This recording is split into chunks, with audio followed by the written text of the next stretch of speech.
Hi అండి, నమస్తే. నా పేరు నాగలక్ష్మి. ఈరోజు అల్లం నిల్వ పచ్చడి చూపిస్తున్నాను.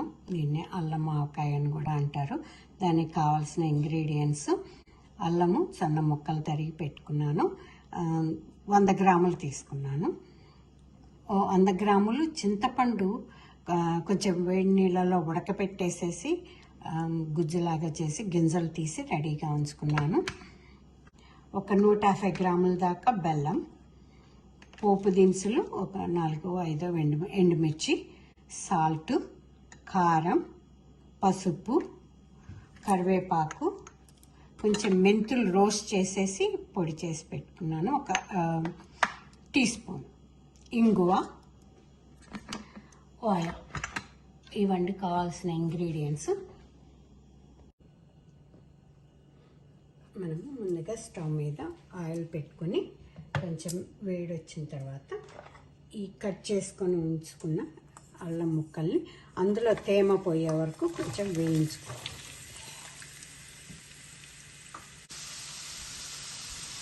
మనం ఇలా వేయించుకుంటే చాలు. ఇందులో మనకి ఉన్న తడి అయిపోతుంది. ఇప్పుడు ఇందులో ఇవన్నీ ఒక దానిలో వేసేసుకొని మనం చల్లారనిద్దాం. చల్లారితే గ్రైండ్ చేసుకోవటానికి వేడిగా చేయలేం కాబట్టి వీటినన్నిటిని ఒక బౌల్లో తీసుకుందాం. మనకి వేయించి ఉంచుకున్న అల్లం ముక్కలు చల్లారిపోయాయి. వీటిని మిక్సీ జార్లో వేసేసుకొని గ్రైండ్ చేసుకుందాం.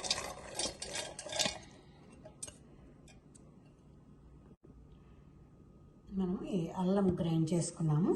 ఇప్పుడు చింతపండు ఉడకబెట్టి ఉంచాను కదా, అది కూడా మనం ఈ మిక్సీ జార్లో ఇది కూడా వేసేసి గ్రైండ్ చేద్దాం. రెండు కలిపి మనం గ్రైండ్ చేసుకుందంతా ఒక బౌల్లోకి వేసుకుందాం.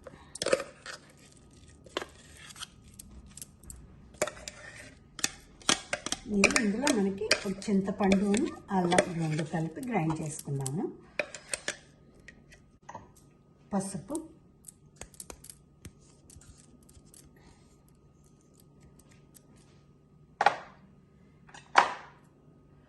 ఉప్పు,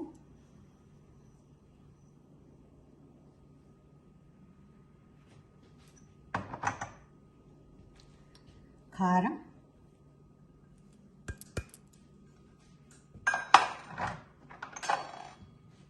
మెంతిపిండి,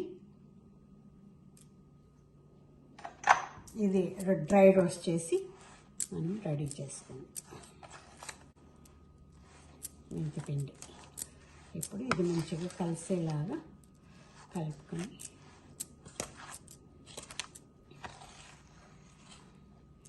యాక్చువల్గా ఇందులోనే మనం తురుముకొని ఉంచుకున్న బెల్లం ఇందులో తురిమింది కాబట్టి గడ్డలేమి ఉండవు, మంచిగా కలిసిపోతుంది.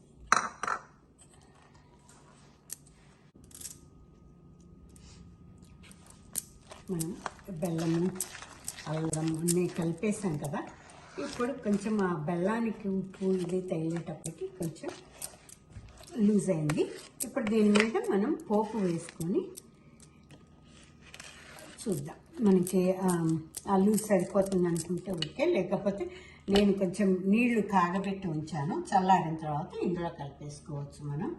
ఇప్పుడు ప్రస్తుతం ఇందులో నేను స్టవ్ మీద ఆయిల్ పెట్టాను. కరివేపాకు,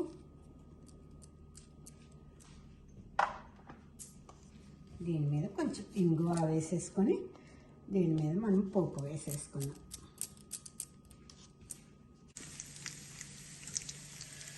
నేను ఇందాక మనం అల్లం వేయించిన ఆయిల్ ఉంది కదా, అదే వేడి చేశాను.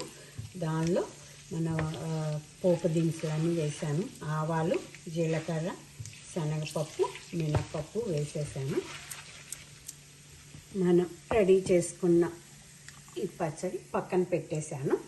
దీనిలో ఇప్పుడు మనం ఈ పోపు వేసుకున్నాం. ఇది నిలవ ఉండేది కాబట్టి కొంచెం ఆయిల్ ఎక్కువ పడుతుంది, చూసి పచ్చడికి తగ్గట్టుగా వేసుకోండి. తక్కువైతే మళ్ళీ కొంచెం నూనె వేడి చేసైనా మళ్ళీ కలుపుకోవచ్చు.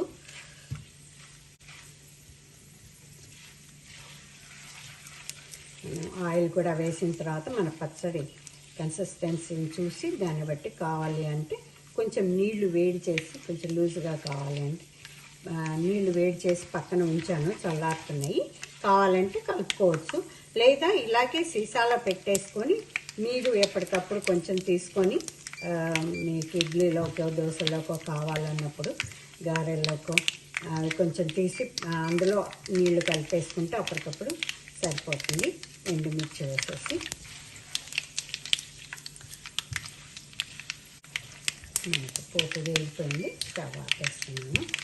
ఇప్పుడు ఈ పోపుని మనం రెడీ చేసుకొని ఉంచుకున్న పచ్చడి ఉంది కదా, దానిలో వేసేస్తాను.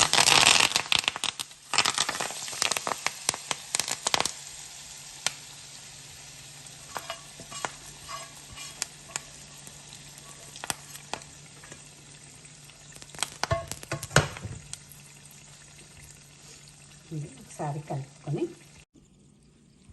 ఒకసారి దీన్ని కలిపేసుకొని మంచిగా పోపు అంతా దీనికి పట్టేలాగా పచ్చడికి. నేను అయితే ఇప్పుడు ప్రస్తుతం దీనిలోకి నీళ్లు పోయట్లేదు, నాకు ఎలా సరిపోతుంది. నేను సీసాలో పెట్టేసుకొని కావాలన్నప్పుడు కొంచెం అంత తీసేసుకొని ఎంత కావాలంటే అంత ఒక చిన్న బౌల్లో వేసేసుకొని అప్పటికప్పుడు కొంచెం నీళ్లు కలుపుతాను. మనం తినటానికి వీలుగా మన ఇడ్లీ చట్నీకి, దోశల చట్నీకి వాటికి చట్నీలు కొంచెం లూజ్గా ఉంటాయి కదా, అప్పటికప్పుడు కలుపుకోవచ్చు. ఇప్పుడు దీన్ని ఇలా సీసా చల్లారిన తర్వాత మనం సీసాలో పెట్టేసుకోండి. ఉప్పు సరిపోయిందో లేదో ఒకసారి చెక్ చేసుకొని పెట్టేసుకుంటే సరిపోతుంది. ఇదండి మన అల్లం పచ్చడి. నిల్వ ఉండేది. రోజు పీనట్ చట్నీలు, కొబ్బరి చట్నీలు రోజు తింటూ ఉంటాం. ఒక్కోసారి టైం లేనప్పుడు మనం క్విక్గా జస్ట్ వాటర్ కలుపుకుంటే సరిపోతుంది. ఒకరోజు కొంచెం కష్టపడి ఒక సీసాట్ చేసి పెట్టేసుకున్నారంటే మీకు ఎప్పుడంటే అప్పుడు రెడీగా ఉంటుంది. ఎవరైనా గెస్ట్లు వచ్చినా రెండో చట్నీ లాగా ఇవ్వటానికి కూడా బాగుంటుంది. అందరు తప్పనిసరిగా ఒకసారి ట్రై చేసి ఎలా ఉందో చెప్తారని ఆశిస్తున్నాను. మీకు ఈ వీడియో కనుక నచ్చితే లైక్ చేయండి, షేర్ చేయండి, సబ్స్క్రైబ్ చేయండి. Thank you. బాయ్.